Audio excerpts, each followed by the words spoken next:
అబ్బా! పిల్లల్ని వదిలిపెట్టి ఎగ్జామ్ రాయాలంటే భలే కష్టమైతది గదా! అంటే చూసుకోవడానికి ఉంటే పర్లేదు. చూసుకోవడానికి లేనప్పుడే ఇబ్బంది. మా అమ్మ అయితే మా పాపని నాకంటే బాగా చూసుకుంటది. తేపకి ఏదో ఒకటి పెడతది. టైమ్ పాస్ చేస్తూనే ఉంటది. ఈరోజు నేను కొంచెం తొందరగా అయితే స్టార్ట్ అయిపోయినా. ఎందుకంటే మొన్న మస్తు లేట్ అయిపోయింది.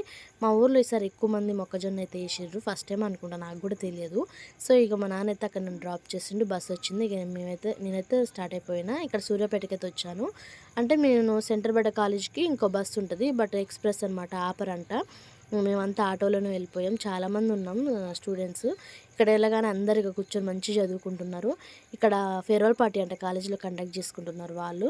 ఇంగ అయిపోయింది. ఎగ్జామ్ గూడా రాసేసినాం. కంప్లీట్ అయిపోయింది. ఇగ నేనైతే స్టార్ట్ అయిపోయినా. ఇంటికైతే వచ్చేసిన. తొందరగానే అయిపోయింది ఈరోజు. 1 ½ అవర్ ఈరోజు ఎగ్జాము. ఇంగ మా నాన్నకి ఏదో బ్యాంక్ పని ఉందంటేను అక్కడ కొద్దిసేపు ఉన్నాము. టైం పడతదని అన్నారు. ఇక నేను ఇంటికెళ్తా అని చెప్పా.